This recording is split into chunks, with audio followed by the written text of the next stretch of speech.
What's up, you guys? Welcome to the June 7th edition of NBA 3-Ball presented by Established Run. I'm your host, Mike Gallagher, getting ready to break down the Suns and Nuggets Game 1, talk a little Game 2 of Bucks Nets, and recap the Game 7 Clippers win. Had a little Hawks surprise, big win for them.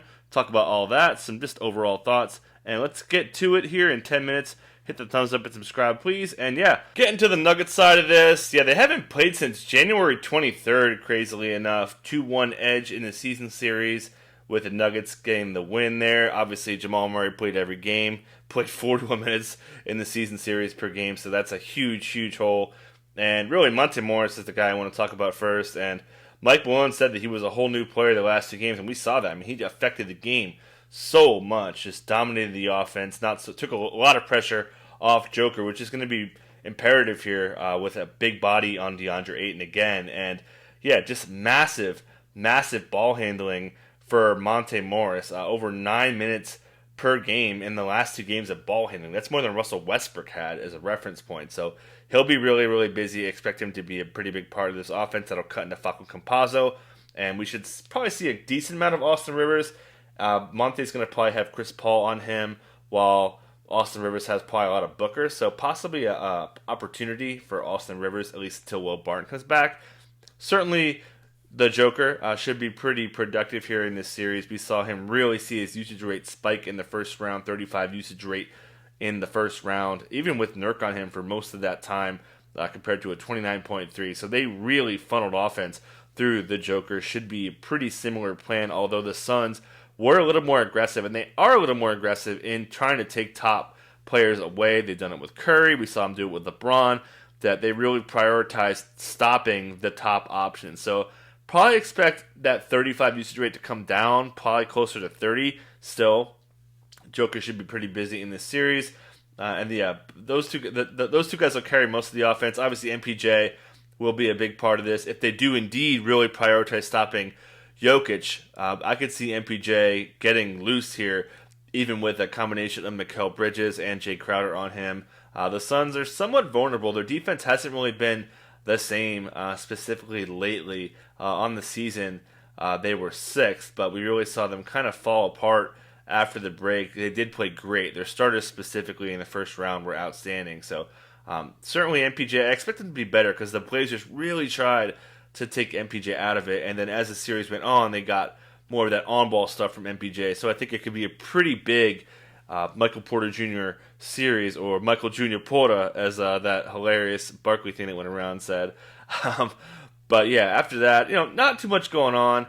We'll probably see a lot of JaMychal Green actually step up in the second unit, probably a little bit more, just because they could use more size. I could see him kind of cutting into some of those backup wingish stuff that we saw with like the Marcus Howard and stuff. That may go away as they go bigger against the Suns front court. So I think he could be kind of sneaky, and we really saw the Paul Millsap stuff kind of go away for those guys. Suns side of this, if you are watching on YouTube, these are the season series stats, and Devin Booker going to start with him. And Monty Williams, interesting quotes from him after the last series clinching Lakers win, with Devin Booker saying they were trying to get him shots early in the clock after Game 3, and specifically, he really killed it on those shots. 13 and 19 for an 84.2 effective field goal percentage. Also, no dribble shots, 10 of 11 for 113.6 effective field goal percentage. So those two specific areas, a lot of overlap on those, but those two areas really thrived for Booker to make him such a big impact player. We saw him and CP3 thrive a little bit better, although he was phenomenal in the minutes without Chris Paul in the Lakers series, 33-4-4.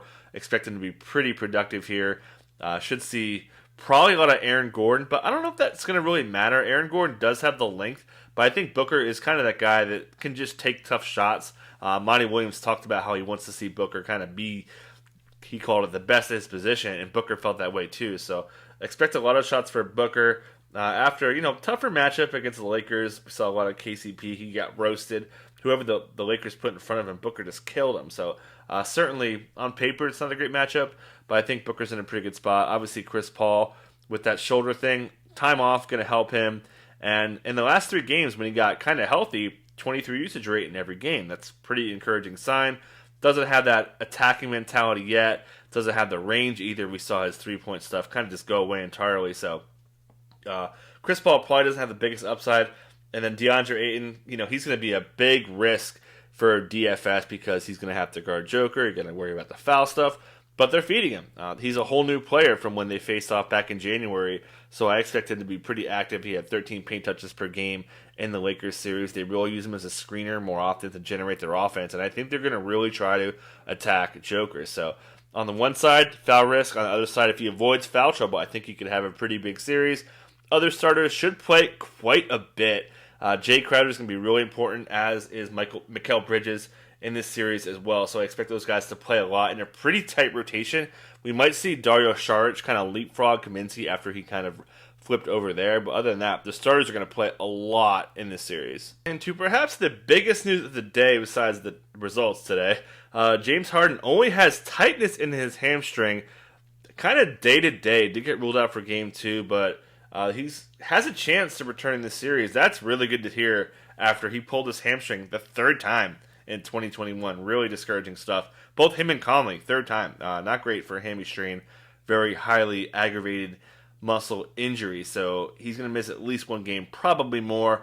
And we saw it was really Mike James really stepped up big time with 12 and 7, 3 assists as well. Shot the 3 pretty well. And Blake Griffin played 35 minutes.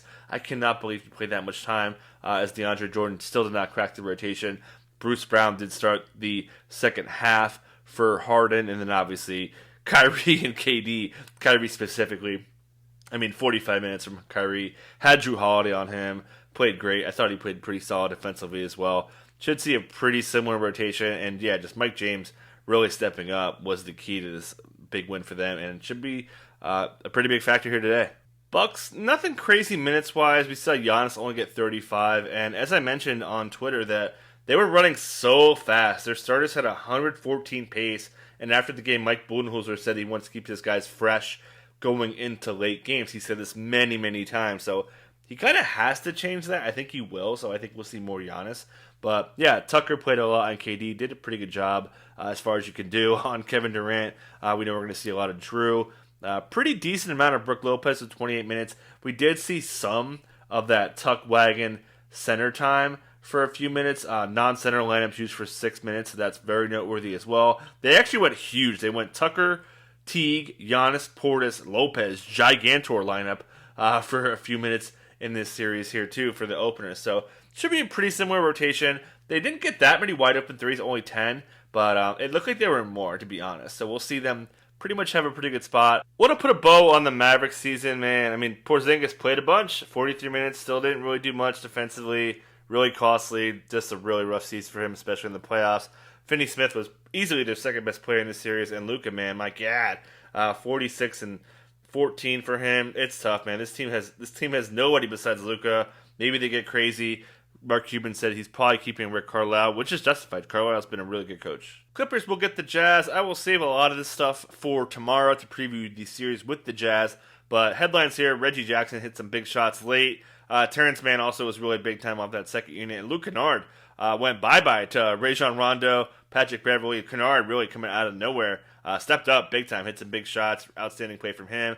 Paul George good at the line. Obviously, Kawhi was tremendous. Hawks get the win in Philly. Huge game from Trae Young. Major mistake from Doc Rivers to put Danny Green on him. I don't get that. I thought they should have put Ben or even Tybalt on him or something else other than what they did eventually. But too little too late, as Shannon Doherty said in Mallrats. And yeah, it was just the Trae show. Bogdan hit some big shots. I thought John Collins, especially late, had some really big buckets. And Solomon Hill got the start for DeAndre Hunter. Surprise, surprise. With that knee injury was questionable. But tough hit there as Kevin Huerter also really stepped up. Big surprise of the day was Joel Embiid starts, plays 38 minutes, drops 39. As bad as this loss was, easily correctable mistake. So I think the Sixers still have a pretty good shot to have the upper hand in the series. Seth Curry played pretty well. Danny Green, he should lose minutes. I think Tybalt's way more important in this series, despite how the numbers don't say. And yeah, just too much of that second unit, way too much of that second unit. Doc Rivers back to the drawing board. Still think, as I said, the Sixers should have a good shot here. That's it. Catch you tomorrow.